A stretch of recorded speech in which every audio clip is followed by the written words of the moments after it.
Fraude à la carte bancaire, anarque à la webcam, vol de comptes mobiles. La cybercriminalité est tout simplement le fléau de ces dernières années. Et pour protéger les usagers du web et des technologies de l'information et de la communication, eh bien, le gouvernement ivoirien a décidé de renforcer la cybersécurité dans le pays. Notre reporter Alexis Ouedraogo s'est penché sur ce sujet d'actualité dans ce grand format proposé par la rédaction. 2014. Deux jeunes Français se suicident sous la menace de cybercriminels ivoiriens. Ils sont victimes de l'arnaque à la webcam. Cette même année, près de 400 plaintes de cyberescroquerie sont répertoriées. Le montant des préjudices est estimé à plus de 5 milliards de francs CFA. Le gouvernement ivoirien retrousse ses manches. Les coupables sont identifiés et interpellés. Un objectif vigoureux assigné: sécuriser le cyberespace ivoirien. Parmi les plus célèbres arnaques sur la toile, celle à la webcam. Les vidéos compromettantes sont enregistrées et utilisées comme pièces de chantage pour la victime. Un jour, M. Quadio reçoit l'ajout d'une personne qu'on va appeler Philomène. Philomène lui demande de l'ajouter à sa liste de contacts. M. Quadio accepte. Un jour, Philomène lui dit « Ok, je souhaiterais qu'on échange via la webcam, qu'on se voie. » Derrière, Philomène a un logiciel qui lui permet, si tu veux, de faire une simulation. Voilà, une vidéo déjà préenregistrée. Et M. Quadio, là, va croire qu'il s'agit d'une personne réelle. Maintenant, Philomène, pendant le chat, va lui dire « Est-ce que tu peux te mettre nu ?» M. Quadio se met nu, se laisse avoir.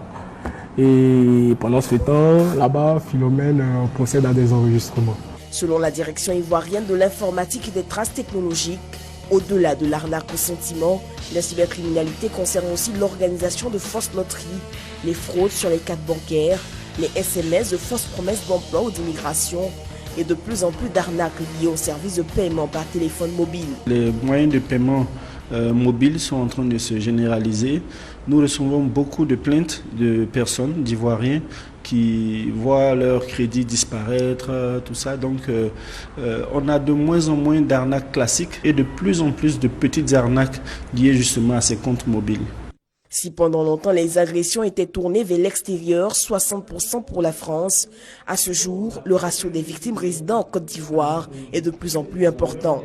Pour donc protéger les usagers des technologies de l'information, le gouvernement s'est doté d'instruments théoriques et pratiques de lutte. Premier cité, la loi relative à la lutte contre la cybercriminalité, un dispositif essentiellement répressif. Je peux vous assurer que cette loi permet aujourd'hui d'être très efficace en matière de lutte contre la cybercriminalité. Il y a quelques années, quand on parlait de cybercriminalité, il n'y avait pas de nom, il n'y avait pas d'image, il n'y avait pas de photo. Aujourd'hui, chaque fois que nous en parlons, nous montrons des visages. La DITT a été mise sur pied avec des services spécialisés chargés des infrastructures de télécommunications.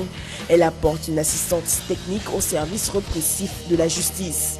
C'est dans son sein que se trouve la plateforme de lutte contre la cybercriminalité, PLCC. C'est vrai qu'ils arrêtent les cyber-escrocs qu'on appelle communément les brouteurs, mais ils font également de la prévention en expliquant comment se protéger, en utilisant les bons mots de passe, en évitant de cliquer sur des liens étrangers qu'on ne connaît pas.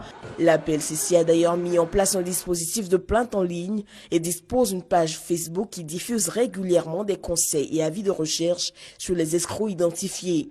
Le site permet également, à travers un moteur de recherche, de vérifier si un numéro de téléphone, un email ou encore un pseudo est impliqué dans une affaire de cybercriminalité. Ce qui a été fait, c'est justement d'essayer de contrôler ce phénomène, faire en sorte d'abord qu'il baisse ou alors qu'il se stabilise, et également beaucoup de coopération, d'enquête avec d'autres services de police. La sensibilisation est un volet important de la lutte. De nombreuses actions sont entreprises. Objectif, informer et former les jeunes à une utilisation licite des TIC. Les usagers des TIC sont toutefois exhortés à la prudence et à la vigilance. Quand vous n'avez pas d'antivirus sur votre ordinateur, vous vous exposez. Quand vous allez sur des sites que vous ne connaissez pas ou que vous répondez à des messages de personnes que vous ne connaissez pas, vous vous mettez vous-même en risque. quand quelqu'un vous interpelle dans la rue et qu'elle ne vous connaît pas, vous vous méfiez un peu. Il faut avoir ce type de méfiance sur les réseaux, sur les réseaux informatiques et télécoms. Autre mesure prise pour renforcer les ressources humaines qualifiées dans le domaine, un établissement, les ATIC, a ouvert ses portes. Il se veut carrefour africain des TIC. Les ATIC, donc l'école supérieure donc, en matière donc, de formation des technologies de l'information qui est mise en place, va permettre donc d'avoir donc, les cadres qu'il faut pour ce pays.